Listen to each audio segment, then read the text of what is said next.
In this small lecture, we will discuss the important useful identities which are going to be used in complex analysis. So it will be associated with the trigonometric identities. So पहला जो है which is cos theta, so which is defined in the terms of exponentials. So it will be defined in the e raised to power iota theta plus e raised to power minus iota theta upon 2.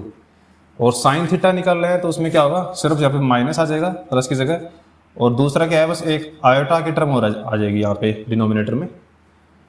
और ये तो थी normal trigonometric functions की। अगर बात करें hyperbolic functions की, सो hyperbolic represented as कोस H theta, तो वहाँ पे क्या होता है, सिंपली बस थीटा ही आता है इनकी पावर्स में, आयोटा नहीं आता। जहाँ पे जैसे आयोटा आया था इनमें कोस थीटा में, सो विच वर ऑसिलेटिंग फंक्शंस, मगर यहाँ पे क्या होता है, ये ऑसिलेटिंग फंक्शंस नहीं होते, हाइपरबोलिक जो होते हैं, तो यहाँ पे आयोटा की टर्म आती नहीं है इसलिए।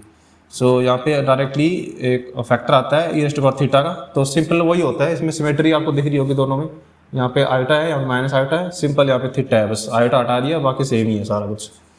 और बस थोड़ा सा चेंज है साइन हाइपरबोलिक में, क्योंकि यहाँ पे कोई आयोटा की टर्म रहेगी नहीं, तो आपको ध्यान रखना पड़ेगा। ऑसिलेटरी तो होते नहीं है फंक्शन हाइपरबोलिक में, तो यहाँ पे आयोटा की टर्म भी उठ जाएगी, यहाँ पे जो साइन में थी यहाँ पे नीचे डिनोमिनेटर में।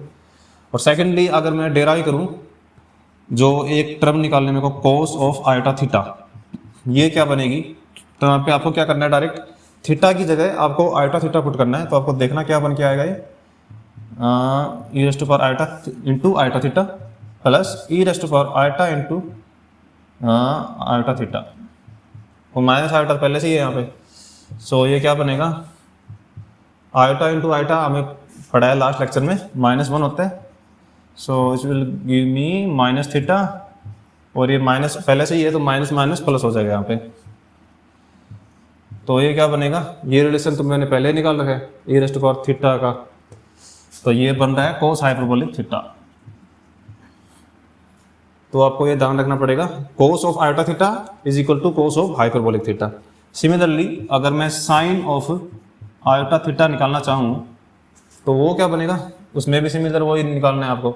इसमें पुट कर दो, यहाँ पे क्या बनेगा, डायरेक्टली दोनों टर्म तो सेम ही है, बस बीच में माइनस का साइन आता है, तो यहाँ पे क्या बनेगा माइनस थीटा, और इधर इधर माइनस है, और ये क्या बनेगा e raise to power theta upon 2 iota था इसमें एक नीचे।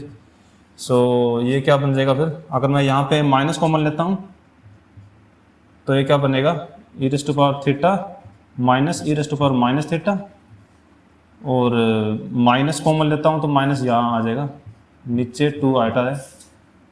तो ये क्या बनेगा, आयोटा को अगर ऊपर लेके जा रहा हूँ तो उस केस में क्या होता है, 1 अपॉन आयोटा जो होता है वो होता है माइनस ऑफ आयोटा।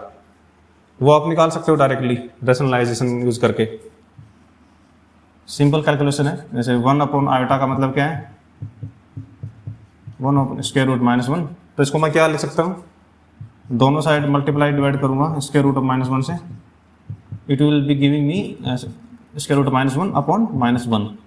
तो ऊपर तो आयोटा है अपॉन -1, तो ये सिंपल क्या बनेगा माइनस आयोटा। तो ये ऊपर जाके माइनस आयोटा हो जाएगा, तो माइनस ऑलरेडी यहाँ पे बैठा ही हुआ है, तो माइनस माइनस कैंसिल हो जाएगा, तो ऊपर जाके क्या हो जाएगा प्लस आयोटा, और ये बनेगा e raise to power theta minus e raise to power minus theta upon 2। So ये रिलेशन देखो कहाँ पे यूज़ किया है, ये वाला रिलेशन हमने यहाँ पे यूज़ किया है, sine of hyperbolic theta. So it will be giving me iota of sine hyperbolic theta.